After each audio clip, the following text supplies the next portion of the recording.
In the spirit of reconciliation, we acknowledge the traditional custodians of country throughout Australia and their connections to land, sea, and community. We pay our respects to their elders, past and present, and extend that respect to all Aboriginal and Torres Strait Islander peoples today. Hi, welcome to Materialise, the Launch Tabletop podcast. And this week I have no script, so who knows what I'm going to say. It is episode 18, if I've got my memory correct, or what did it say on the slide? Let's have a look. It said episode 18, I'm right. And we are doing an episode totally unscripted called Tangents, where who knows what's going to happen. So if you have questions, post them in the comments and we will see what happens.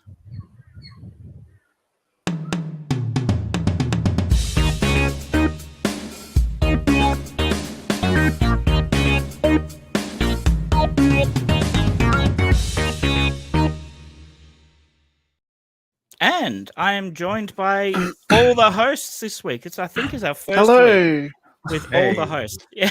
Are we all the hosts or are we all the interviewees? We're sub hosts. I don't know. Yeah. Are we hosts or are we interviewees? Yeah, I just gotta do a thing. Back in a tick. Oh, bye. Do a thing. Well, that was quick. That was quick. Well, things has gone we'll see on Kate next week. Immediately. And I have a slight sore throat, which is developing. Hopefully. Oh wow, there's a big package. It arrived. Nice. Unwrapping my goodies. That's a bit exciting. New segment. Kate unboxes things. So this week I've got a sore throat, I was going to say. So I've got a sore throat. So if I cough, I'm sorry. I'll do my best to avoid it. We are, like I said, doing Tangents, bit of an unscripted episode. Kate obviously has received a box, so I'll look at that, I assume. I have a couple of questions in mind to bring up if we can get to them. But I guess the biggest question of the thing that everyone wants to know is, Alan, is there any new power tools that we need to know about? So I've slightly moved on from power tools for the past couple of weeks, focusing on home automation. Oh. So, obviously I've got the obviously. Yeah, obviously. When you say obviously, I mean it looks like a kit of some description. Oh, sorry. Yes, it's obvious to you. Kit of crimping tools. I've got my breadboard, my ESP32 microcontroller. So when you say home automation, you're not talking like an off-the-shelf solution. You're like customizing your own thing. Yeah, to the level of having this is a 3-phase energy meter that has a built-in web server actually. So this will allow you to be able to run like energy metering, but also choose when you want to cut out power or even. So you're just making it easier for the AI to shut your house down, is what you're saying? Precisely. Yeah. Obviously, we won't think about VPNs and tunnelings and all that stuff. For security reasons, we'll just leave it all open. Yeah, just have it all publicly accessible. Yeah, so that is a are you using like some kind of Arduino or like Raspberry Pi or something like that to like all of it, manage it all? All of it? Okay. So I have Raspberry Pis that run the home automation server. Then I've got the ESPs, and then I run the Arduino IDE to program them. Not lovely. I'm not at all really technical minded, but like I enjoy watching. There's a couple of YouTube channels who they specialize in those really small computer like systems on a chip and the small board like systems, and they're just amazing. Like I find them amazing that you can run full like even x86 stuff now. Like it's pretty cool. I'll show you the smallest one I have, which is actually running in the background, sensing my presence. You can't really see it, but this is the second copy of it. Okay. So this is a whole sort of self. It has its own. This is how big the chip is, basically. So it's my finger, basically, and it has Wi-Fi capabilities. Has sensor outputs and inputs. So basically you just plug this in, and then you can log into the web server on this, and then you can program stuff, and then have that connect to my home automation system. So yeah. I guess that to try and make this vaguely related to the topic of our podcast, does this mean that you're going to work towards automating your own prototyping station, so you can be out at a cafe and plug in some stuff, and it just starts cutting cards and printing things, and that's the dream, right? So you get home and no, I'm slowly trying to replace me with an AI. Oh, is that what it is? Okay. Okay. Yeah. Plug you into It's ChatGPT. Yeah. Instead of Hal, it's Al, I guess. Yeah. No, I'm trying to upload myself into the internet. You know, be the ghost in the shell. Yeah. There's an author called Alistair Reynolds who has a novel called House of Suns, which is a standalone novel, like it's not part of one of his other series, but in it there's a character who is someone who basically uploaded their consciousness to a machine body, but then they went a step further and basically became a distributed consciousness with their body all separated. So they basically became a cloud of nanobots that like swarmed around like flies and stuff. And so for a long time I was like, I want to be a cloud of nanobots. I think that's my life goal. Oh yes, there you go, very Alan. good question. Well, I to be honest, I probably wouldn't polish your deck with a sander, but that aside.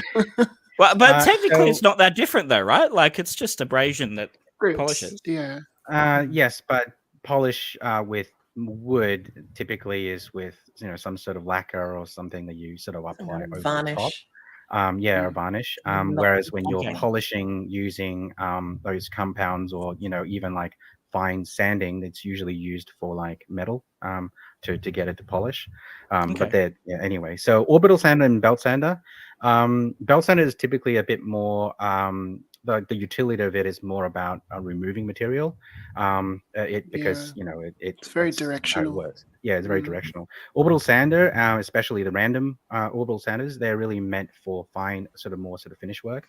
So if you want because the problem with sanding is that you can get these kind of streaks or patterns to show up, and the orbital sanders and random ones especially try and remove that kind of obvious pattern. So if you're looking at polishing a timber deck, neither is the answer. But that's not quite true. I mean, you've got grains, and if the grains are actually coming up, coming proud, having the sander flush everything, and then you put the lacquer or the varnish on top. So it is step one, I guess, of polishing. Just make sure you scrub the deck really well. Yeah, you have to clean it. Don't leave all your sawdust in the grain. Sawdust or residues or even oils of any kind, because then once you put the lacquer on top, you're basically just covering it over, and anything that the lacquer is attached to that is oil based just won't stick. So then that kind of Typically with decks you would use an oil anyway, not so much a lacquer. It'll just deteriorate in the sun. I think there's actually a water-based varnish that is UV resistant, but typically oils are better because it seeps into the wood more. Penetrating oils. So that's typically a more heavier duty in that way. But penetrating oils sounds like some indie band name. Penetrating oils. Maybe the penetrating oils. It's like we're gonna go see. Oh boy. So anyway, thank you. More importantly, though, Kate, what's in the box? I was just gonna say, what's in the box? I think I said it's unscripted, and then my eyes just said, "Okay, my time to shine." So. It's Alan Tool time. You've got to grunt like Tim the Toolman Taylor. No one's very interested in at the moment. In like 6 weeks, it will be much more relevant. But I have a few packets of these. Eris, I will send you one of these. Lovely. So I basically asked Nick to have someone at the factory go through and grab one of everything. So we got, crispy bits. All the bits. bags, we got some pens, we got some pencils. Look at all. So when the you say parts. go through the factory and grab all the bits, you're talking about all the bits that we A offer through sample Launch of Tab. all of the plastic Yeah. and wooden bits that we All the color put in. combinations, all the bits and Yeah. pieces. Yeah. So this is the first time I've actually seen these colours in person. Hey, look, it's one of our new greens Oh yeah. Cool. instead of the old Nice. green, which is whoop there. And brown because people like Oh, brown. we got the brown and the Was it purple Pluto and there's brown? the I white, can't remember. Something, I not don't grey. know. Here's our little grey friend. Grey and white. Yeah. What else did we add? Mhm. Orange, green, Purple, brown, I think was purple white. a new one. Yep. Yeah. Yeah, purple was new. No, Pluto purple, So- Nebula purple. Now I have more than just one emergency D20. I have several. I'm having precisely none to several. What else we got? We got Fantastic. poker chips. We got I'll bring you. card stand, token stand. Yeah, don't you dare take that spotlight off me because Yeah, no, good gosh. It's cake time. It's cake time. in Hang there, on, we can do- nighttime to shine. Oh, sorry. What have you done? I ruined it. Oh no. Oh, Okay, Hey, just this is roll why it. having We're- four. This is we're- why having we're four hitting- hosts is dangerous because Right. everyone can press the button. This is what I meant. This is what I meant to do. Oh no, that's not what I don't know. I give up. I give up. So we Oh, got that some didn't work Chris, either. What are you doing? What am I? That's what I was Oh, trying gosh, to do, but that I would wanted work. Kate in the middle. No, it doesn't Yeah. matter. Yeah. wait, we'll no. do this all and then we'll do that. around me. Thank you. There we go. Oh, Anyway, and let's why get is back it- to Oh, what- maybe it's because maybe we just do That's that. a little There we There go. we go. That's what we want. That's what we want. Woohoo! See, now you can see us reacting to Kate's reactions. Yeah, it's perfect. We're learning Hey. our rules on the fly. New colours in the rockets. Ah, nice. You have to hold them a bit Many closer to the bits. camera, Kate. Hey, who likes to play purple and Carcassonne? Because we can do that now. Nice. Oh, do you have the purple from Carcassonne to compare? I don't think I don't. purple's actually in I Carcassonne. have my is it? copy of Carcassonne. Oh no, there's. Oh wait. No, it- It's the red, bog red, standard blue, colours. blue, black. and then there's the So cream the first color. trivia, Yeah. first trivia question of the episode is: what are the colors in standard Carcassonne? Blue, yellow, Anyone red, answer? green, and black, I believe. Well, Kate, you've just Yeah. stopped our audience now responding. This is not very good for our engagement. Come on. Yeah, blue, red, Now, green, audience, yellow, black, people out and there pink. So Yeah. lots of lovely bits. All right, so let me put those away because that's just part one in the safari. In the safari. So what do you want me to open next, Eris? Do you want me to open this one?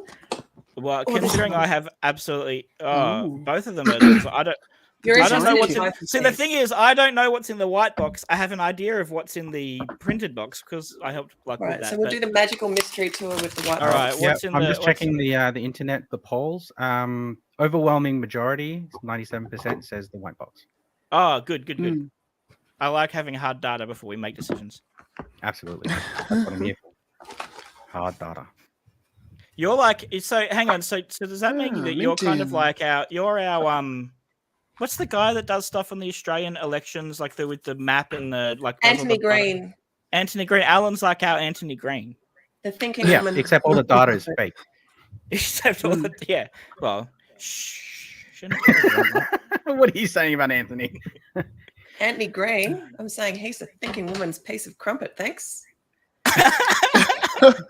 Wow. Okay. So Eris, you'll be really interested in this one because this is the mini. I Mini must confess, I American? was too busy focused on the Anthony Green stuff. I have not even really paid attention to what you showed a mint tin, I think, and then I don't know what else. Yeah, says a mint tin. Oh, our design deck, which we've talked about because I don't even have a copy of any design deck, so no one knows really what that is. I don't think. Oh, we did. I showed it once, and I showed some digital we files showed, on an episode once. These are so tiny. It's so cute. Look. So they're mini euro, I think, is the size that we use. Yeah, I think from we our went with set. mini euros. Yep. Because, sorry, I'm just trying to not drop stuff all over the floor. Whoops. So And this particular did literally arrive as we were starting to go live. Yeah, So this is quite Joel hilarious. walked in and went, And I went. So we got some blank ones, so you can scribble whatever's. Yes. And we've got 2 wilds and then 6 suits. Yeah. So and the suits are numbered. The suits are numbered 1 to 12 with a unnumbered like hero card for each one. Yeah. Yep. So the intention of this designer deck is that game designers can use it as an initial idea creating tool, and they don't need to then hand mock up a lot of cards to try and just test some basic mechanics and ideas. It has 6 suits. Because it's numbered 1 to 12 with the hero one, you could, in theory, use playing cards with it if you were to sleeve them all to make them all like the same and extend it out to 10 suits. But yeah, it's got the white, it's got the blank, the 10 blank cards which has the printed back, so you can do that. Oh, beautiful! And that's two the totally mint tin totally with wild 2 cards. side by side. I realize this episode is going to be incredibly unfriendly to our audio only listeners, of which Our audio only we listeners. have. We've got we haven't. I haven't yet. I haven't on my growing to-do list is to figure out how to get this as an audio only podcast. So it doesn't exist yet. So if in the future you're listening to this, then maybe we've resolved that problem. Listening to this via an audio only stream. So what do we that got? fit pretty beautifully. So this means now that we're aware of the problem, we start setting it. So Kate just held up a mint tin holding 2 decks of mini Euro cards side by side, but with a gap down the middle with 4 dice in it, and it all fits into the perfectly mint tin. fits some dice. Lovely. And one of our listeners has just asked a question. Not yet, Alan. Thanks for asking. So we got some of our UV digital printing. Oh yeah, UV printed on the wooden disc. So yeah, stay tuned for some announcements around the designer deck. Come on, the camera just doesn't want to focus on it. Camera doesn't like me. This one's very cool. Look at that. Oh, lovely. Croissant. And we got there's Mars looking very icy. They found water on Mars. Some nice sunshine and. I don't think there's any water on the sun. Ice planet. No. Very cool. So that's what's in that particular thing.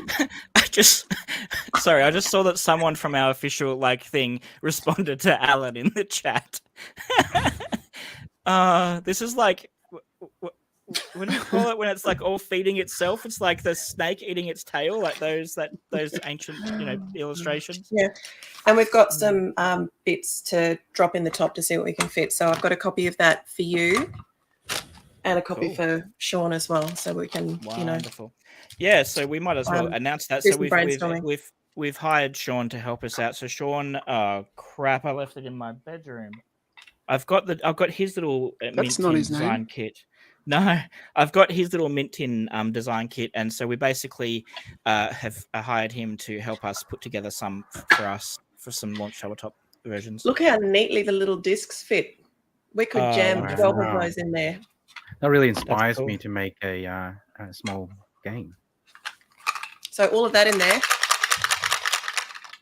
Now it'll be a total mess because there's cards probably going across. Will the it? dice. No, they was all pretty tightly packed. I think it'll be fine. Yeah, there's a step up to the dice because I've got all of the cards in there, so you can see between the dice. There's a few cards on top. That's all right. That is a nice, robust tin. That's. I don't know what's Ouroboros, Craig, or anyone else. It's more information. It is the snake eating itself thing. But that's the snake eating itself. Oh, that's what that's called. Ah, thank you, Craig. See, this is an educational podcast. It's a little bit, bananas, but it's educational too. So there's that one. Whatever you say, it's educational. This is the main event. This is the that everything's leading up to this. So a whole this is something we're all very, very excited about. Yeah, this has been a big team effort. So this was artwork was Stephen and Jason. Tanya. Yep, and I think and Jason obviously also did the renders and stuff and did some renders, yes. Yeah, and like it I'm just going to take the lid off because then it's not so heavy to hold up. and you did the logo, which I think is Yep. fantastic. Like the squishy marshmallow thing, we backed off a little on the squishy marshmallows. It was a rare squee, yeah. What, And I, now when, I it's is fir- that, when, I, Eris? when I first, what, pardon? What font? Oh, I don't remember. A good one? I think it starts with. A I think it resident starts with. This is font. literally your resident time to font. shine, Eris. Yeah. Yeah, And you're yeah, like, literally my I don't know. Just remember that I know a lot of fonts. Okay, I've got books and books of them behind me. I just forget a lot of the names. I think it starts with M though, but I'm now going to look it up. No, I can't remember what it is. And this is something that we're going to put into every box that we send out. So this is, just more blah, blah, blah, blah about us, but on the back, we want to do really, really well. If you liked it, tell a friend, and if you have a problem with it, tell us, because Comic Sans. No, Lee, it's papyrus, don't you know? get in the bin, Alannah. Winding me. Hey, I'm not the one that said Comic Sans in the. I will. in the So comments. part of my trivia from my life is that for a number of years I was friends with Vincent Conner on Facebook, who is the designer of Comic Sans, and he was a lovely person. But I don't know why. Somehow we stopped being friends. So maybe one of us unfriended the other at some point, which happens obviously. So this is now the guts of the design kit. Some of it may change. We've got some nice big hex tiles. And instead of giving you some nice big square tiles, we're giving you cards instead that are the same size and take up less room, and we can give you more of them for much cheaper. What else we got? We've got lots of lovely cubes and meeples. We got a D20 emergency or otherwise. We've got some card stands for, whatever. Got some pens. And the pens are noteworthy because all of the punch boards have a gloss finish on them that you can use with a whiteboard pen. This is a genuine question. Yeah. Do we have the stands that can hold tiles thicknesses? Tokens? Yes, we do. We do. Yeah. In this one, we've only got the card stands. We don't have token stands. But yes, we have token stands. But in All right. Launch Lab, we have those. Yeah. Okay. Just to confirm to everyone that I'm not totally useless at my job, it's Manometer regular is the name of the font. Manometer. Well, hey, here we go. Punch boards with lots of different sizes and shapes. And everything has the gloss finish. But we can't just something we did learn. We can't do rewritable on our cards. Any of our card stock doesn't have it just has it's a non rewritable surface. I have another question. You have a question or someone else? So someone in the audience has just asked, asking for a friend, are the contents of the design kit available as components in Launch Lab? That's a good question, person in the audience. In most in of them varying are. ways, Not all of them. yes. Well, the design kit and those pre-made things aren't. This as a specific like that, no, because this is a custom die layout. But you can get a sheet with, lots of sheets with this size and this size and this size and this size, and it's a this punch board particular- demonstrating all the available So Kat Dreyer isn't here, but if she was, I'm pretty certain she'd be asking you to punch that board, because I know she was insistent I punched the board when I got my game delivered. So yeah, the question I have. That was an impressive punch. All right, you know what? I you no go. longer have questions. I'm just gonna. No longer. You're fully satisfied now, Alan. Yeah. That was for you, Kat. You know, you're not here. So my question is, I would like to print at home a sticker sheet to stick onto the punch board. So, I'm so glad in you effort are. for me to do that, I will need all the lines basically available, so that I don't have to manually Not just measure yet, them. but they can be. Okay, if they're available for the design. Well, kit hang on, people no, to but use, for the punch board, but Can't see it very well, but these are, you can just see detail. Yeah. These are big stickers for the big hex tiles. I think running them through a printer will be really difficult. Like we don't have like sheet, like, standard size sheets, like, A4 or No, it's a 30 by sheet. 30, but yeah. But at least if I have those in a pattern, I can basically go, half of that, print that half, and then There's something missing from the box. And you just having the die line, the lines itself allows you to go, okay, we can just cut it out, or make sure that the shapes are going to fit, in the right places when I stick on it. Or if you're using Cricut or some kind of like a cutting, like a simple cutting stuff that you can get at Spotlight or Bunnings and JB, you can actually do sheets using those. So yeah, cool. the Crickets will do it. I definitely was thinking much more lo-fi. And you call it crickets, right? Not Cricut. I thought it was Cricut, but then Alannah, who knows what it's. So yeah, I think that's how you're referred to it supposed to pronounce it. Yeah. Cricket. It's a play on words. Yeah, it's cricket. What? But is it really? No, you can't. I can't tell now if I'm being trolled or not. Are you serious? No, you're not being trolled. It's cricket. It's a cricket. If people say I'm using my cricket, that's what they're referring to. Yeah. It's just a play on words. I'm quite genuinely speechless right now. That's amazing. Yeah, I was too when I first found out, and I went, someone got paid a lot of money to come up with that. So just like when I first learnt that hyperbole and hyperbole were the same thing.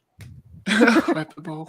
I didn't know, because I used to, as a kid, I'd read a book and it said hyperbole, and I'm like, okay, hyperbole. And then I was in 2009 in university when I was like, however old, almost like late 20s, and the university professor said hyperbole, and I read it on the sheet they'd given us. I'm like, what? That's the same word. Moments. Yeah, I know. I'm like, that's how you say it. Yeah. Advertisement or advertisement. Advertisement. Ooh. It depends on how I'm feeling on the day. Yeah. Really? This is something that's interesting. It has to be advertisement. My neighbors, my friends, and all that, we all say schedule, but Alannah and Kate, you say schedule. Yeah, scheduling. Yeah, that's how I say it. It's like either, neither. And I find the niche thing also, like I say niche. I hate it when people say niche. Yeah, niche is a weird. But apparently niche is like used a lot. Yeah. Or cash and cache. Yeah, because like niche. Who says? Hang on. Okay, I just thought you meant like money. Then Alannah, I'm like, who calls money cash? What on earth are they doing? You mean the other sort? You mean CACHE? Yeah. Or if people say social cachet. But no, but cachet is a different word. That's a CH. No. It's the sounding. It's the sounding. But cachet is the correct way. It's like a arms cachet or whatever hidden in the forest. Right? Yeah, I know. Maybe I'm too passionate about this. Obviously, I'm too passionate. So we also have plain big boards that you can use as draw out a map or whatever, but you put 4 of them together. I'm not going to be able to do 4 of them, and it turns into a big board. So you could just use a sticker to hold them together and design up a board. Are they? What do we sell? Are they player mats, or what are they in Launch Lab? Where do I find them? This isn't even me doing a leading question. This is me genuinely asking. This is an extra large square punch board with no internal cuts. Yeah, there's an option now for no internal cuts when you do punch boards. Yeah. So it's basically. Because I'm thinking I'm about to put. I'm putting my stuff together, but I'm going to put up. I think I'm going to use the deck box size one to get a longer rectangle like board. Mm-hmm. Yeah. Yeah. We do deck box, no internal cuts for punch boards. Yeah. Cool. Yeah. So I don't know if anyone saw. It's a very smart concept, but I feel like it's something that people have to think laterally about to realize. That's the thing. It's nested under a component called punch board, and so you wouldn't immediately assume that there's a punch board option which is not punched. Like it's a little counterintuitive. But we did it grew out partly of customer requesting it, right? Yes. Like it was. It came from the need for instead of when you choose a custom punch board and not giving us die lines, but still being charged a tooling fee, we realized, well, if you're going to choose a custom punch board with no actual cutting, then it should be its own thing. So that's sort of where that evolved from. Yeah. Yeah. So Should there be an actual like just board so that We do it have actually player just boards, goes to the but same component? well, we do have that. So Okay, Alan, you're right. Do you realize that the workload of the team is already immense? We've got a long list of things to get. we It made was the decision to not yeah. have a specific board, but to have components that could serve a dual purpose to either be a board or used separately on their own. I didn't mean like a new SKU. I just meant like imagine Windows shortcuts or Linux aliases. You basically just click through, but it actually takes you to the same thing. Yeah, have you used our system? Yeah, I know what you mean. I don't know if that... I am okay. Think about code this, the system, Alan? I'm verbalizing the things that it will be in other people's heads. Yeah, that when people they're will thinking, yeah, actually, fair enough, no, fair enough. what's a good And point? I'm like everyone, but just for This the record, is why Alan's Alan's been instrumental title in is building fast this and system. loose. Yeah, and my title is code juggler. So yeah, Alan's fast and loose with the ideas, but I have to do the code juggling. So Accurate. living up to your monkia. Anyway, back to me again. If people saw me waving around sheets of stickers before, they are specifically for I want to put a thing on my tokens. So we give you little stickers that you can just write on and put them on. It doesn't matter if you're messy. I mean, that's really crooked if you can see the detail at the bottom. It doesn't matter. It's only a prototype. Because of the coding, which is dry erasable, it makes the stickers also very easy to peel off really easily. Yes. Nice. Disclaimer, if you leave it on there for 6 months, I don't know how easy it's going to be to get off. Anyway, that's the boring stuff. Not that it's boring. It's actually very cool. I was going to say, yeah, it's not very boring exciting. at all. There's a bajillion stickerable dice. Cool. So you can also put the stickers on the dice and whatever. Or, if you felt so inclined, you could get a Sharpie or whatever and draw on them and then take it off with. I have done that before, but I find that it rubs off too easy, like with people just like rolling the dice. It rubs their value it abrades, definitely. Where's the cool bit? Oh, so here's the cool bit. So we saw the little teeny weeny version of this before, but this is a full size one. This is the proper poker size one, yeah. In the proper tuck box. Beautiful. In a tuck box. And I've finally got my proper copy of the tech deck. Yay! I've got that too.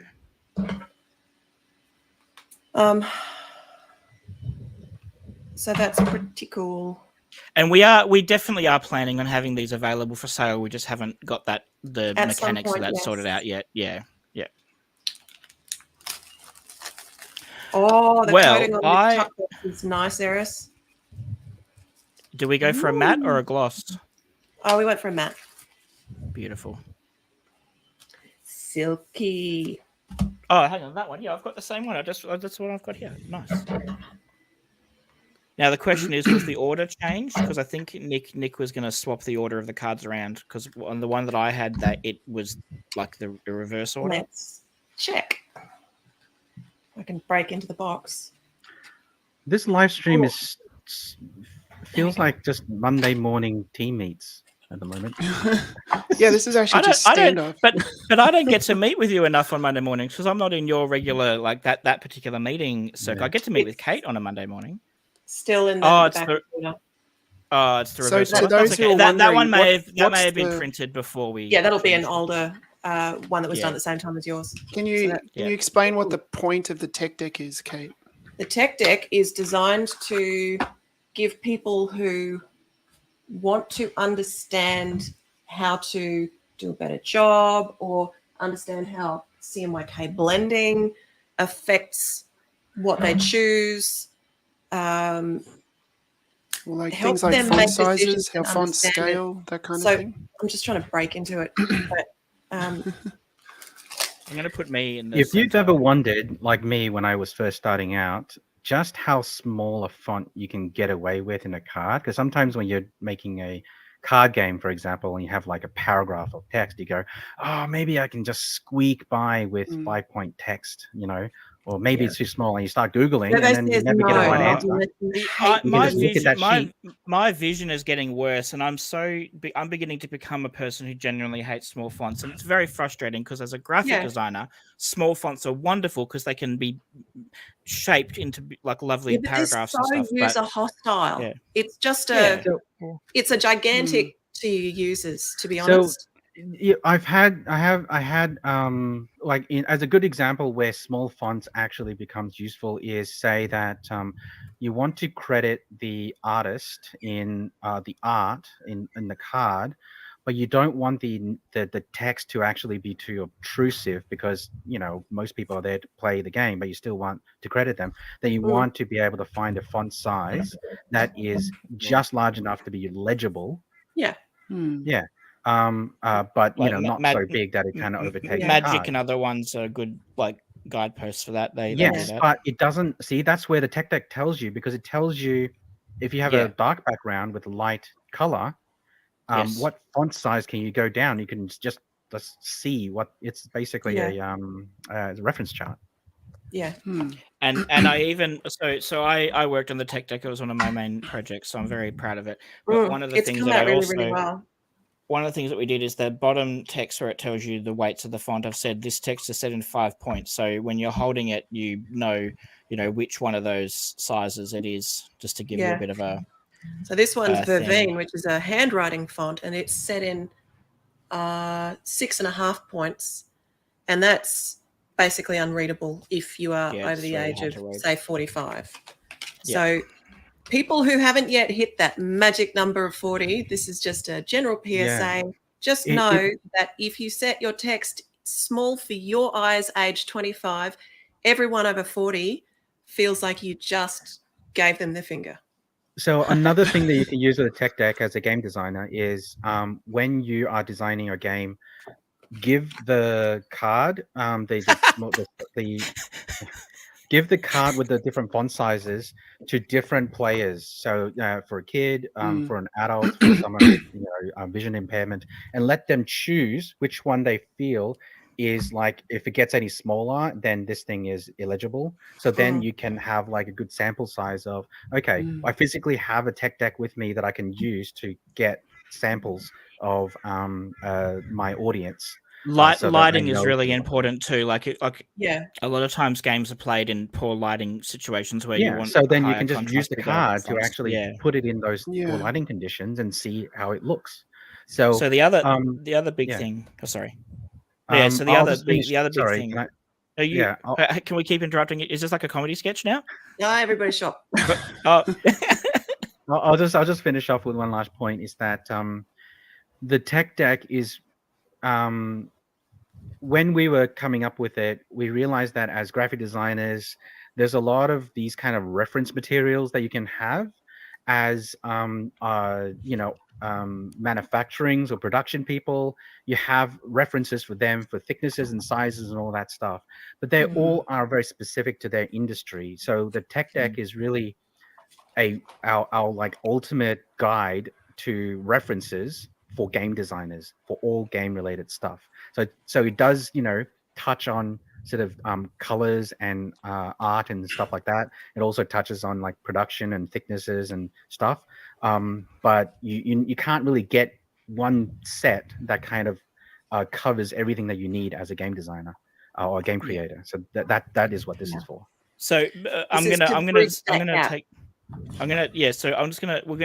just show. We also have colors in the deck. So like by using the cards, Kate and I, who are in totally different cities currently, we can both look at the card in our relevant lighting and go, oh, I think I need to do the one fact, we have actually done that with with our orange selection and some other things that we've been doing. That. Yeah, we've been doing it. And it was like back and forward, and then we're like taking crappy photos to try and compare it. But why does it look like this one and compared to this one? So this is a way it helps to bring some consistency to those discussions. So if someone is asking, someone might ask, well, why can't I just do that with, say, the Pantone swatch colors? Why can't I just buy that and then be done with it? Or if I have it? Oh, you can totally do that, and we do that too. But there's two big downsides. One, these are crazy expensive; they're hundreds of dollars.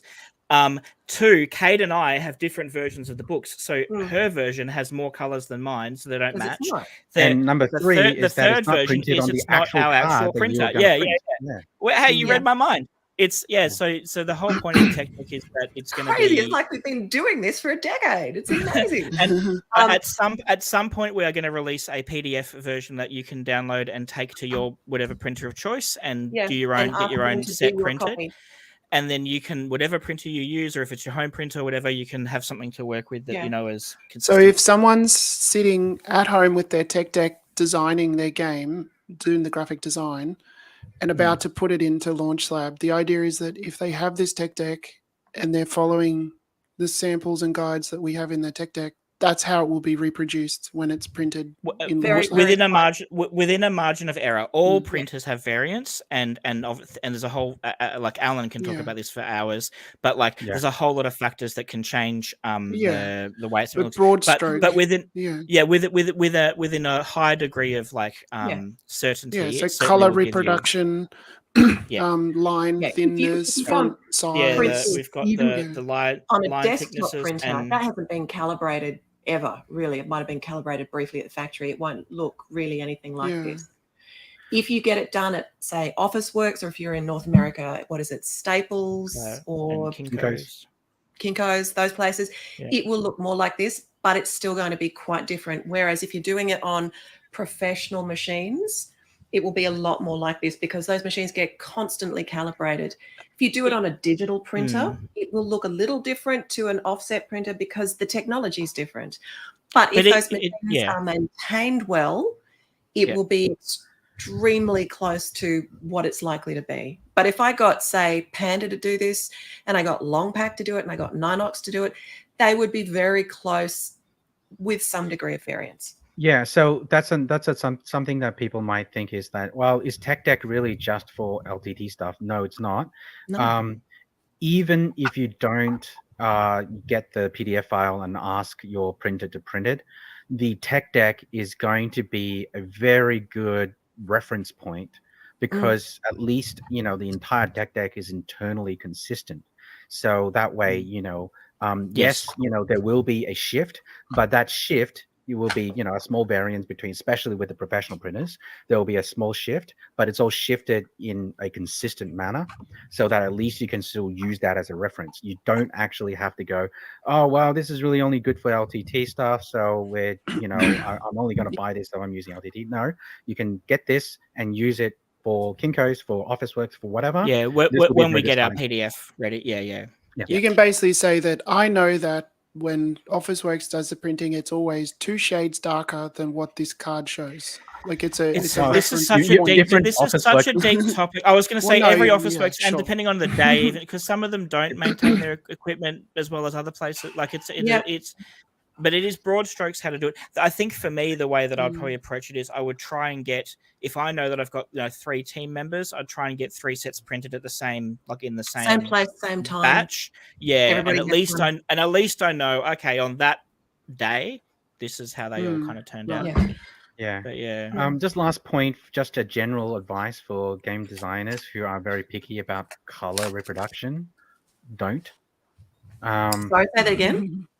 I had plastic. Don't be too picky with absolute accurate color reproduction. As long as your game within the game set itself is very consistent, so all the blues in your cards that in your one single set are all blue, the same shade of blue, then that's fine. That's the problem when you look at 2 cards and you have 2 slightly different shades. That's a problem. Some printers have had that as an issue. But even when I used to work in offset printing, like the first place I worked at, we had a 2-color press. So they had to run for 4-color jobs. You had to run the sheets through twice in order to get CMYK, and that's not including any special colors. So that was there's variants that can be introduced there. But also even with bigger presses, I've seen print runs of books and stuff I've designed where you've got 500 or 1,000 book covers, and there is some variance. There always be. But the bottom line is it usually doesn't matter because a customer is just seeing their copy of it. They get their copy of it. Doesn't matter if it's different to anyone else's. I would like to move on from all of our gratuitous self-promotion stuff, if possible. But no, we've got one more thing the to talk at. notebook. Okay, Last thing. we'll look at Yeah, Yep. that's my So favorite thing. this is the reimagined notebook, I've got which the I think original is one here. pretty lush looking. So The this original the one. That's the spiral original? binding was my request because Yep. I'm a left-hander. I think it was everyone's request. I know I requested it too. Yeah. Yeah. It was so kinda it now obvious right opens from the and lays start. flat. I was telling someone at a convention that we were doing that, and they'd seen the first one, and they were like, "Oh, but I love the original binding." And I'm like, "Oh, there you go. You're the first person I've heard say that." It deteriorates over time. That And it doesn't sit flat. Whereas yeah, that it just lays flat. And if you want, Yeah. you can even, do that too. You can't do that to the original. Yeah. No, but that's where I think we maybe that special cover. I personally would also like to see, and since Alan's allowed to throw out like random suggestions for features to add to our service, I'm going to say I'd like to see a version of this book which has regular notebook style, just card front and back. Because for me, it sits like really flat. Yep. So anyway, we'll talk about that more another time. But that is now the end of mail call. Thank you very much. We're all just putting in our requests for stuff, right? Kate's mail time. Okay, Kate's mail. Yeah, Kate's mail time featuring what was his All the name stuff again? that just arrived. Yeah. She probably should call it Kate's I mail was gonna- bag. I was gonna make a pun on mail and mail, and with the guy from what was his name? The voting guy, the politics guy. Anthony Green. Anthony Green. That's right. Kate's mail time featuring Anthony Green. So I'm here for the terrible jokes. Moving on. Moving on, yeah. I had one question. So I've been playing a bunch of games recently. I've been lucky enough to connect with some fellow board gamers and go to a few different, game days and stuff. And one game that my friend Ian introduced me to is a game by a designer called John Cloudus, and it's called Neolithic. Have any of you heard of it? I It think came so. out about I know John 2015, Cloudus. 2016. Yeah. Let's Google that. Yeah, so it came out about 2015, 2016. It's a 2-player only game, but it's a multi like the cards are multi-use, so you've got to decide how you're going to use them. So I really loved it. We played one game where we got the rules wrong, and then we played a second game where we got them right, and I thought it was really clever. And then we played later on, a few days later, we played Glory to Rome, which is one of the most famous multi-use cards games, which I think, I don't know, have you played Glory to Rome, Kate? I know Alannah and Alan have. Mm-mm. They had Yeah, the black box edition You do? unopened as well. I sold it. Oh, but, wow. yeah. Because I know we played with Aaron, who is our guest next week, who was also our first guest. He's on next week, but I know that we've played his black box edition a few years ago after PAX Australia one time. But I played the different version this time with the different art. But it was one of those things where have you played other multi-use games where a card has distinct, it can be put into distinct places to do distinct different things, and how do you feel about that type of game design, path? I think when it's done, I haven't played many of them. Like the one that immediately comes to mind for me is San Juan, which I really enjoy. It's simple. Oh, it's a cute little game. It's the cards are either a building that you build or you use them as currency to build other cards. Okay. Yeah. When it's done well, yeah. So we had a guest on, Aaron Lim, and Aaron and myself, because we're a huge fan of essentially multi-faceted or multi-use cards. Yeah, I mean, Rise to Power was made because I was a big fan of multi-use, basically. So I hadn't even thought about Rise to Power being multis, but you're right, it is. I just hadn't even made that connection. So a district can be used as a contract. A district is then powered, and then you flip it to the other side, and it's a powered district. And yeah, so depending on sort of how you use the card, you can have a power, or you can give you sort of permanent upgrades to your player. So that has multi-use in that sense. Multi-use is kind of like the Holy Grail style system that I enjoy, and that's why Rise to Power 2 with Aaron, it's all multi-use. Yeah. I understand that from a design, like the desire is really cool to kind of build more use case, like more, I guess, stuff that cards can do. But playing Glory to Rome, I just find it really like it's overwhelming. Like the cards can do so many things that it can get like it's really hard to go remember. Oh, okay, it's now no longer a piece of rubble or a piece of whatever. It's actually a client, or like and I think like I think there's some. It doesn't have to be. Sorry. Like the very simplest solution, what Kate was mentioning, as well as like Alhambra, for example. The cards are currency, so you can either use to build or you can get rid of your cards for money. That's as simple as that aspect of it. But the real reason why multi-use cards is really exciting for players is that there's a lot of give and take, meaning that because a card is a single point of resource, if you use it for one thing, then there's an opportunity cost that it's not being used for something else. And that really ups the stake when that card is used in two completely different contexts, right? Because then it's not just am I getting $1 or 3 reds, because those are both resources. This is literally, am I going to win the vote so that I can get re-elected, or something completely different, like building something. Do I use it to build my outdoor house? And because I really like it, but I think that like 2 or 3 axis probably is enough. But like, is Glory around 4? Like each card can do 4 things. Whatever it is, it's a lot. Like it Definitely the risk is analysis paralysis can set in, and it's a bit of a FOMO problem. It's like, but if I use it for this, I miss out on this, so I'm not going to make any decision. And that's problematic.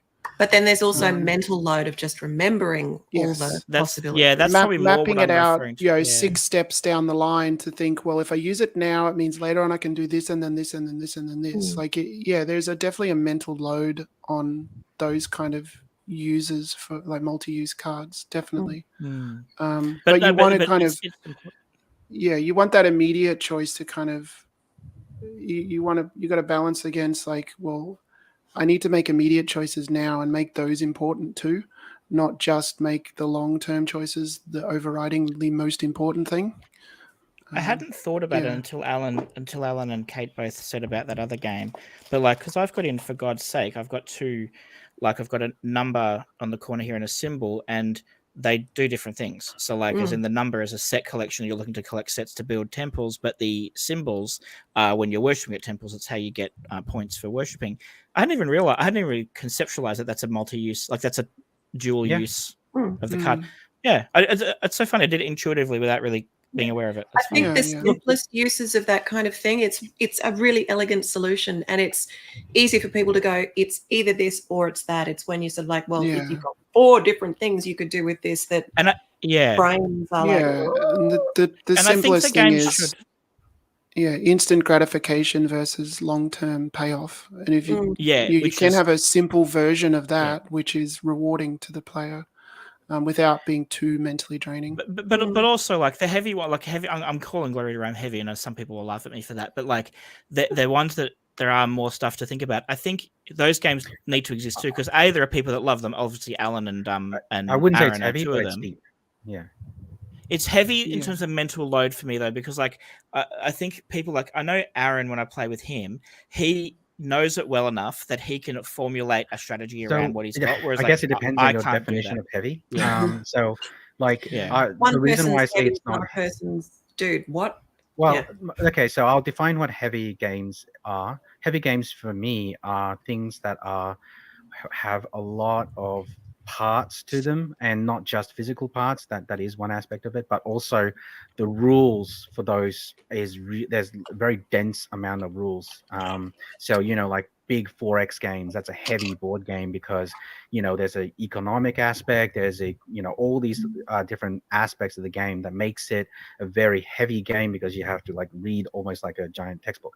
Now, Glory to Rome, on the other hand, is not heavy in the sense that once you kind of know the rules of how to play the game, then you're kind of set. But the gameplay is really deep, meaning that there's a lot of different choices and a lot of things. And yes, it's very heavy on the cognitive load. So at least from my perspective, when I say heavy Euros or heavy games, generally the definition of that is just like, doesn't have to be hard to play. It's just there's a lot of rules and a lot of bits. Yeah. Yeah, and I probably, when I refer to heavy, for me, I'm probably meaning cognitive load more than anything else. So even if the rule system's simple, seeing all the branching options and, you know, when do you do something, what, you know, that kind of stuff.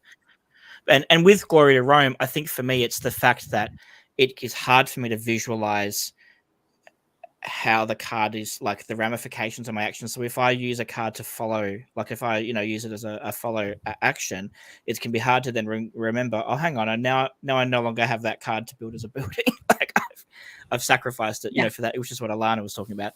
So yeah, no, but it's a good game, and I think these games should exist. It's just I know for me, it's one of the things where finding the ways to make it clearer how to do stuff or what to do, or for me, I also just reduce the number of actions. But like, yeah, it's interesting. I don't know. But the main one I wanted to talk about was Neolithic. I wanted to tell you about more and talk about was Neolithic, because it's a 2-player one, and I think it did it for me in a more approachable way. I think maybe strictly being 2 players, meant the rules could be more streamlined, and the multi-use thing was still really interesting on the cards, but it also had them on double-sided, so you, like, they were, when they're in the middle in the market, they're on one side of the card, and there's one requirement, and then when you get them into your hand, you use the other side of the card, and it has a different, like, it also then has a top and a bottom with different things that they do. And yeah, it's really clever. So if you can track down a copy of Neolithic to try out, I would highly recommend it.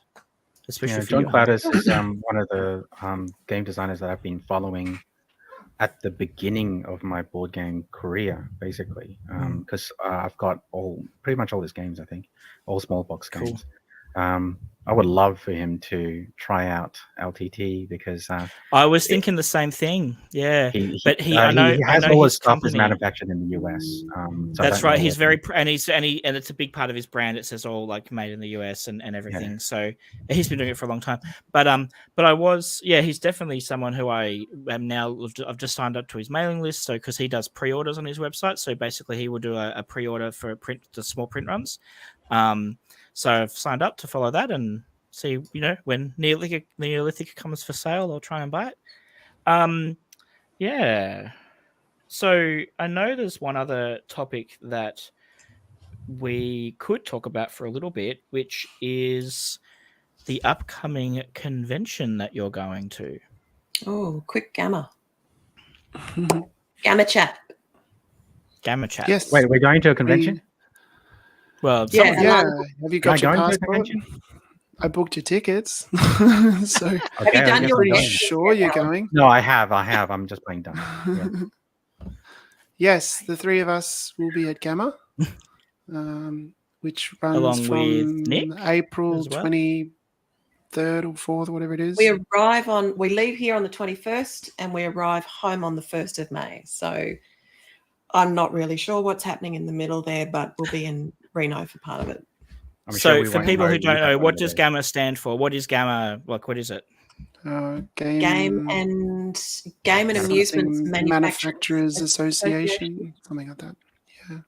Yeah. There's several Gammas actually. If you Google Gamma, there's like 3 like big organizations that are Gamma related. And is one of them Hulk related at all? Oh yes, Gamma Rays. Yes, absolutely. Yeah. Cool. Yeah. We need Gamma. He was the founder of Gamma. It's not the General Aviation Manufacturers Association. It's not that. Oh no, that's I'm more excited. That's the one that Alan. Hang on, isn't that what Alan's booked in for? Oh no. Yeah, that's where we're sending Alan. Yeah, that's why you thought you needed a plane ticket. Hey, Alan. Yeah. Does he need a the ticket Game if he's Manufacturers flying Association? Yeah. That's all right. Yeah. I didn't have to. So we're gonna have you're gonna be at a booth there, I believe. Yep. Yes. We'll have a booth. It's more of a trade show than it is a consumer show. But there'll be lots of designers, manufacturers, publishers, retailers. It's sort of the main trade show event in the board game industry. So yeah, fairly big deal. You've been, I think you've been before, is that right? I've been to Gamma, yes. Yeah. So I went when it was in Vegas. This year, as the last few years, it's been in Reno, which is And next still year in it's off Nevada. to But Kentucky. yeah, next year it's in Kentucky. I don't know the exact reason. I suspect they're outgrowing the resort at Reno, just like they outgrew the hotel in Vegas. So perhaps it'll be even bigger in Kentucky. I'm not sure. So, But yeah, is KFC just called fried chicken in Kentucky?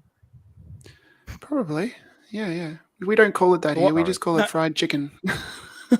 But that logic doesn't even hold up at all. Like It's like Brazil nuts, you know? Yeah, we Brazil just call nuts. them You go nuts to Brazil, here. they just call them nuts. Yeah. I think I'm working with some Brazil nuts. Yeah. So yeah, we'll probably try and do. I don't know. I reckon we can do a live KFC, show. Alan. Now I'm like craving KFC. Gosh, this is like Yeah. Okay, if KFC watches this, They're can you currently please send me doing some free the chicken? cola wicked wings, the cola coated. I don't sauce. like. See, I'm such a softie. I don't like spicy food. I have mild spice, but not spicy. Although from KFC, I do like the KFC is Zinger not spicy. burger, so I can handle that. Yeah. I don't Alan has expertly hijacked this conversation. We've gone from Gamma to talking about cola chicken. That is the natural progression. Yeah. That's you the ask me to natural be order on of things. here, you know what you're asking for. You know. What I'm Yeah. actually curious about, Alan, I've been curious, I think, since last week, is what are the pictures or something that's just next to you on leaning against the, is it like artwork or something? This one, Canvases. my family. Oh, cool. Fantastic. Yeah. Pictures of Yeah, Alan. just because the corner though, because it was like of the trees or whatever, I thought it was like a charcoal drawing. Ah, cool. Alan likes to keep pictures of himself close by at all times. That's like almost life size as well. That's like practically the same. That particular one is practically your like the same size. Yeah, as you. he's got a life size It's cutout big. too. It's even bigger. Bigger than me. Yeah. That's fantastic. So, have any of you played any board games in the last however long, a few weeks? Nope. Unfortunately, no. That's not the answer I was. I don't think I've No. played Hoping anything this year. So What? Well, I suppose it's not that late in the year. Not I since sort of the year. mentioned this in with Matt's episode that we went, Matt Dunstan. I play 500 pretty much every That's night right. and still do. So 500. So of all the modern board games, I play one that's very, very, very, very old. Not modern, yeah. Yeah. Yeah, No, but there's a I reason just why it's a classic. Yeah. Yeah, well, also because the people that I play with don't want to play other games. So I Yeah, get yeah. stuck. Which- Like, it's like, Which hey, is a real I'm a problem. board game. I have hundreds and hundreds of board games. Let's play 500, I guess. Yeah. Yep. No, I get it. Like my mum there's a card game that we have been playing since the 80s called Old Joe, which is a variation on Contract Rummy, which is what Phase 10 is based on. So it's very similar to Phase 10, but uses normal playing cards. And my mum loves it. That's pretty much the only board game she really wants to play. And so It's something very comforting about, I know how this works. I don't need to learn it. It's easy to get into and easy to get out of. Whereas learning a new game, if you're really tired and you just, and that's not your idea of a good time, then familiarity is wonderful. For her birthday, she turned 60 a few years ago, and I said I'd make her a custom game based on Old Joe, and I started working on it, never got it finished because of course I couldn't get it finished. It was like my brain kept making changes and new things all the time. But since I've now joined Launch Tabletop and we have Launch Lab and everything, it just came up a couple of days ago. We were talking and she's like, "Oh, you could get my special version of Old Joe printed at Launch Lab," and I'm like, "Oh, of course I could. I should do that." So I've got to think about how to do that. And there might end up just being I don't even make a new game. I just get a custom, do some custom playing cards or something. instead? Like, I just to have approach been it that asked way, by or- my playing group to make custom 500 decks because there are things in cool. 500 that you can have on them that is useful. So a Joker and the two Bowers of the Jacks. Yeah, those can have like special designs on them, and also there's point systems for different suits. And so you can have like a little hint card that tells you what each of the suits and what you're bidding for, what points are they. So yeah, they've been asking me to make one. Yeah, because we go through the amount of sessions that we do, because it's pretty much every night. We go through the bicycle cards, the deck. Yeah, we go through pretty much one deck every 2 weeks. Yeah. When you say go through, what is it? Becomes unplayable, or it gets gunky, and it just sort of it kind of just the oils from your fingers, because bicycle cards are beautiful when you first open them. After a week, it's good. After the second week, it just becomes pretty gross A bit and manky. icky. And Yeah, it well, gets you sort of think about the mechanics of shuffling. Every time you shuffle, it's sort of like the edges of the card kind of like scrapes oil off your fingers, and so the edges just become horribly browny, gross, blacky, gunky kind of and the deck becomes unusable. Yeah. So well, this instead is of a buying positive bicycle turn of cards, I events should in be the buying conversation. LPT cards. Yeah.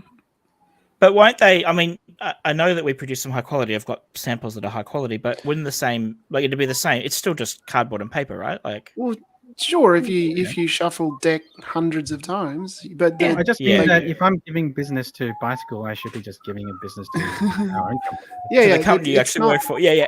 It's not a knock Why on am I bicycle buying cards. boxes of these things when we make them? That's true. That's true. The only way to really combat that is like plastic or plastic coated, and then wash them, I guess. Imagine I'm just picturing someone like over a sink, like hand washing all their cards. Yeah. If you got, I mean, the other way plastic the other cards, obvious way to combat it would be to sleeve them. That would be the other No, the thing that we enjoy, I think, is actually it's part of the process. And you got to go to casinos, and then they, after a certain amount of shuffles, they bring out fresh decks. Yeah. So we actually like seeing essentially this story of we've gone through like 12 decks now, and each of them have its own kind of wear on them. And my family is every 2 obviously weeks we grosser buy a than new yours, deck, though, and it's because we exciting. just keep the gross ones. Yeah, so we've got decks that are like 20 years old. I don't want our cards to be pristine all the time. We see them as consumables. That's okay. But I enjoy having every 2 weeks get a new deck, and that's true. That is flip a it nice open, little and thing. and that is also a reset for the sessions to say that fresh deck, so fresh game, and then we'll play. Which is also like and I guess it's also the appeal of your trading card games where like opening booster packs. Yes, there's the random like what do I get, but there's also is that this is just some fresh cards that I can use. Like that's really cool. Like the new card smell. Yeah. It's part of the game. It's part of the experience. Yeah. Talking about the casino cards, we so my parents work for the Salvation Army, which is a non-profit charity type thing, church thing, and back in the 90s, I don't know how we had it, but they obviously a casino in Brisbane, I assume, would get rid of their cards, like when they would would think, so they'd punch holes in them, so they all had a hole punch in them, and then they gave them away. So we had these like just 2 decks of these playing cards with the holes punched in them, which are not in uniform. Like the holes aren't in the same place, like they're just kind of random. But we played with them fine for like years. Like they were really good, cards to play with, and we didn't care about the holes, being in the cards or anything. It was, just reminded me of that memory. There you go, memory. Cool. We should probably wrap up. We could, but we've been, this is an open-ended discussion, which means according to the descriptions, it's never going to end, right? This episode's permanent now. We're now a 24/7, 7 days a week, news channel, podcast. That's how it works, right? Okay. The question is, who's going to be? Well, then you can. It just can do. Again, this just feels like a Monday morning meetup. Feels like a meeting. Yeah. All right. Well, what we will do is I will ask you each Has anyone not? I think I'm the only person who's not actually done the questionnaire. Okay, well, We can do the reverse. questionnaire Ask for the you. question. Buckle up. It's So- your turn. There we go. I put the graphic up because I care about it. And All then right. we'll go Well, to let's. this. Who's asking me Yeah. the questions? We'll each ask a question. I'll start. Are you more of a heart, diamond, a club, or a spade? I think I'm a club. Because blunt force trauma? Because of that, and because I'm bulbous in shape, so that kind of works. and And you like community. I like clubs. Yeah, true. Good. I'll go with that. That's a good one. That's a good reason too. I also think I don't know. I just like the black cards more than the red cards. Fair Cool. enough. Works. Fair. There's no right answer or wrong answer. No, It's there really is. hard. I've tried drawing I've tried making custom playing cards with and drawing my own shapes, and I found the club shape surprisingly for me difficult to draw and feel happy with. Like, took me a while to get it sorted out. The spades is worse though. Spades is an odd shape. Mm-hmm. All right, me next. Dinosaurs who are pirates or robots who are ghosts? See, I am. The obvious answer is both because they're both awesome. But I still really do believe that the dinosaurs who are pirates is a really fun idea for a theme. Like, I really want to make a T-Rex trying to steer a boat, or like I just love that. And dinosaurs are cool. But yeah, Are you going to go with the feathered visualization of T-Rexes or the non-feathered? maybe that could be one of the thing that there's different like pirate like crews, and so some of them are from the different eras of how we've represented dinosaurs. So you might have the ones that come out from like the 1800s, and then the ones from the 70s and 80s, and yeah. So I think all of them. I'm just gonna say all of them because that sounds Cool. That Right. covers the answer. All right, my turn. All right. Oh, rude. Favorite snack or drink when playing a tabletop game? Well, Pepsi Max is my favorite drink of all time, so Hey, that Team would Pepsi probably Max. be. That's probably the thing. I'm But gonna on a figure practical this level, out. we did have someone recently who said water. It might be Matt Dunstan who said water, and I was like, oh, you're right. Like if I'm doing like a multi-hour, like game playing session, then water is like super critical. But is that a favorite or is it just practical? I don't know. I'm also quite partial to like Smarties, M&Ms, anything like that, like something that's easy just to snack on that isn't greasy. Right. So the question was favorite snack, not what array of so things do you everything. like to eat. Well, That's I'm a common sorry. theme for everything that he Eris is everything. All the dinosaurs and pirates, all the snacks. What we need is we need to make a game that's all edible, so you can eat the game as you go. There is one. Well, then that's what I'll play. They were That's playing. your my favorite They were snack? playing at PAX actually. That one. No, but I mean like one that's not made using existing food, but it's like rice paper or something, like something so like like it's a normal game. The It's ultimate edible. legacy game. Yeah, the ultimate legacy game. All right. All right, there is emphatically Pepsi Max is my actual answer though, Alannah, and I was very quick on that one, just for the record. All right, so everyone's gone through gotta one. make sure the Eris, facts you're are gonna right. have to ask your own question. Okay, Eris, what do you think about cards or dice? I've got to That's a say good I'm a question, cards Eris. person. Thank you. I think the cards. question, there is a correct answer to that one. Is people Well, say yeah. dice. I mean, cards. It probably is cards, but I will admit. But cards I only do- have two sides, whereas dice have 6 to from 4 to many sides. Lots of sides. They So fall many on the sides. What if you fold the cards? Then you can make it multi-sided. Paper crane that thing. Actually, that's a game idea that I won't talk about it, but yeah. Oh, secret! This is the mystery now. We've got to check in a few I weeks think I and see talked if about it Alan will once reveal more. before, but yeah. Anyway, it's a Yeah, no. I would rate on a how I make games and use games cards, but on a visceral experience, I think using like rolling dice is more fun than like holding cards and playing them. See, So I'm doing I'm not answering the question. I disagree. Really? Yeah, Okay. because I'm a huge deck builder guy, and even when I'm playing video games, I play deck builders. Slay the Spire, I've got I think 500 hours on that at the moment. Wow. So anyway, like deck building games and like card games is just the go-to for me. But the reason why I feel dice gives me less satisfaction is that you're letting go of agency. Like you're basically going, go forth random and give me a number. Whereas a card, when you're playing a card, you are exerting choice. So but it's a reverse thing, I could argue that you shuffle a deck and draw a random card. But drawing it to like your dice, dice is again the action is to let go of agency. Of choice. Dice drafting. So you roll all your dice, you've got all your numbers, and you draft your dice, and then it's fixed. So like in that sense, but then cards function I would argue that like dice. That they're using dice as cards. But you can also but also dice don't have to be randomized. Cards like dice.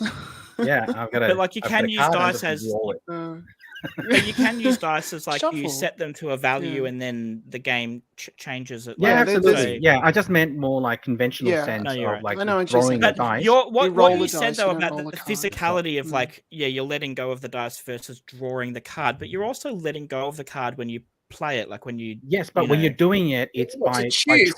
You are making an action. You're choosing agency. You're saying this is my decision. Whereas when you're rolling a dice, you're saying my decision can be 1 to 6. Okay. In a very narrow definition of what a dice is, then yes. Yeah. I agree. but there's also games though where you choose from a pool of dice which ones you're gonna pick up to roll. Yeah. That's what Alannah was saying. Yeah. But you just meant you were just talking about the satisfaction factor. I wasn't talking about yes. And I stand by what I said. You haven't, even though you made some very compelling arguments, I do think shaking up some dice and seeing them fly and seeing what happens is a inherently more visceral and fun experience than just playing a card. Yeah, it depends. I guess it depends what you're after. Yeah. See, I love dice. I love dice drafting. That I like dice drafting as tickles me. But I don't find fun in throwing a dice in hopes to get the result that is not. If the only function, if the only function is to roll a dice to get a random number and do a thing, then it's not particularly exciting. But, see, this is now frustrating because I think I've talked myself into liking dice more, and I remembered that part of this probably comes from the game. My favorite game for a lot of my most of my adult life, or most of my life really, was Risk. And before I discovered modern boarding games, I played Risk in different versions of it, and I think it was fun rolling the dice to go, can I win this battle? Have I done what I can to kind of do the thing? And I think there is something, I don't know. Oh, now I've switched my answer. I'm going dice. Cool. One of the game I played the most, a lot of as a kid was Kismet. So I've never played it. Well, the Yahtzee and Kismet, they're very similar. But it's that you've got 6 dice in a cup, you roll the dice, and then you use the numbers to make hands like poker hands. Yep. Yeah. Okay. And so you sort of, it's not a very complex game, but it's so that sort of visceral action of rolling dice and then using them in a way to meet a goal is interesting. I would say that the way that Kismet works is essentially using it like cards, where the rolling is actually shuffling, and then you're drafting in cards. So I would still say that cards win because dice is doing what cards already do. Do you think you could? Can you do a card version of Liar's Dice? Like, could you do liar cards? I think you can. It would be very fiddly though, because you're gonna have to do some shuffling, and then because randomization can still happen. Drawing. it's sort of drawing from it. Yeah. That's an idea. All right. Okay. Maybe we should move on to the next Moving question. on. Okay, so we all have to say it at the same time. 1, 2, 3. What fictional fictional character What fictional you character would you invite invite to a game to a night? night game? Good morning, Mrs. This is like the worst memory. Like, it reminds me of all the times School growing up in a assemblies. church and Yeah. but for me in the church, like people reading out Bible verses together or song, like Yeah. And then you have the response beautiful. at the end, and there are some like about it, and other people. Or there's this comic strip which is a teacher who's an eyeball comes into the class is like, good morning, students, and good morning, pupils, and there's all the students like, good morning, Miss Iris. Good morning. Yeah. Yeah. Iris would be a So, great yeah. name for a character who's an eye, right? Like just an eyeball for a head. Well, that was the joke. Yeah. Oh, that was the The joke. teacher is an eyeball, walks in and says, good I morning, missed it. pupils, and all the pupils say, good morning, Miss Iris. Yeah. That's brilliant. It's a I should one-night listen more when you talk. So, what fictional character would I invite to a game night? I think there are many who I really like, But and there I'm not can going be to cop only out. one. I'm not going to cop out and say I don't want a fictional. I want a friend. I'm not going to do that. No, you can pick Eris. You can pick me. I'm a fictional character. Yeah. You're certainly a character. Alan No, doesn't I'm like fictional. this. I mean, in real life, I'm not like this. That's true. In real life, you're way more fun. I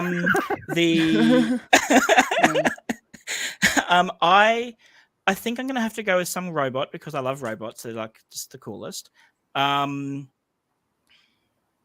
Who will I pick though is the question. A Cylon. Now the Cylons are great. Yeah, but Bender. like, Take Bender.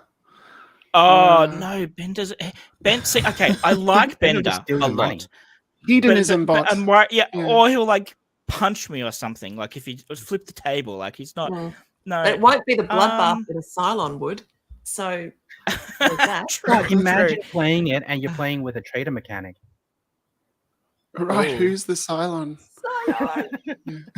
Imagine playing Who's- Battlestar Galactica Who's with the actual murderous Cylons. robot? Yeah. Someone at this table is a murderous robot that will kill you. That's brilliant. Uh, Fictional character. I am gonna go with. Oh, okay. So there's a book series, which is called The Murderbot Diaries. Have any of you heard of it? By Martha Nope. Wells. So it came out. The original short story came out about 5 or 6 years ago. It's done really well. It's about 5 or 6 short stories and then a couple of like full-length novels.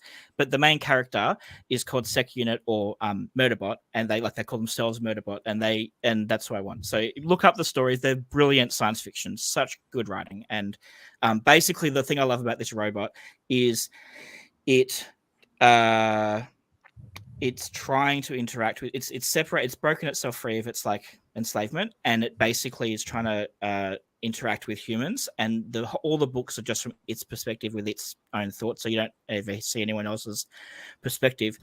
And it's so human for an inhuman thing. Like it's a really really well written books, and I empathize with it a lot. And it just it just wants to watch TV and ignore its duties, and I relate to that. So. Awesome. Good answer. I got there in the end. So I don't have a All right. script, but I'm going to try doing this. I'm going to try doing our closing thing. Thank you everyone for joining me today. And but again, this original question is who's the host and who's the guest this episode. So we don't know. Let's all say it at the same time. We tried that. It failed. We did fail it. We're not going to do that again. I'm going to try and zip through all of our stuff based on our things. So if you want to find out more about what Launch Tabletop is and does, head to launchtabletop.com. If you want to create an account or log into your account, go to app.launchtabletop.com, and in there is Launch Lab, which is our print-on-demand board game manufacturing service, where you can print 1 to 1,000 or 999. I don't even know I've never tried printing that many. So does it cap There's at really no upper 999 or limit. does no upper limit? Yeah. Yeah, I think the system will let you do up to 1,000. Yeah. There you go. But if you want more, you can ask. We can do it. At that point, though, like And we it's do more mass of a production. talk That's to right. us. And Yeah. we're just starting to promote that bit more now. We're getting our materials sorted out where we do mass production as well as print on demand. But if you want to try out Launch Lab, then use the code Materialise on checkout, and you'll get 20% off your next order. But it is totally free just to have a look at, set your projects up, and try. We also have a Discord where you can chat with us, and we've had a number of people in there asking questions and giving some really good advice on game design and production stuff. So if you head to ltt.ltd/s/discord, you can join that. If you have any questions or any comments about this episode or anything to do with what Launch Tabletop does, please send them to info@launchtabletop.com. And we also have another, I don't know what to call it, spin-off thing that we're doing. Project initiative called Stella, which we are in the process of starting to promote and get some word out about. So if you head to launchtabletop.com/Stella, you can sign up with an expression of interest to find out a bit more about what the project is. But in summary, it currently is metal prints, which I've got a copy of. One of them here, and Alan's got some, I think, behind him in the wall there. And these are metal prints which you can have on the wall, and they're going to be, if you're a publisher, you can have your art from your games put on there, and if you're a fan, then hopefully publishers you like, you can get them to sign up and buy the art from games that you like. Is that that's a pretty good little? Did I do that all right? Sure. Well done. So I think that's basically it. So win. So Materialise is produced by Launch Tabletop, and I am Eris, and I've been one of your hosts. And we also have Alan, thank you, and Alannah, welcome. thank you. Yep. Thank you. And Kate, thank you. And thank you everyone who joined in the chat. And let's actually play the video. Because last time, but recently, I forgot to play the outro video, so I'm going to do it this time. So goodbye, everyone. Thanks, everyone. Ciao. Bye-bye.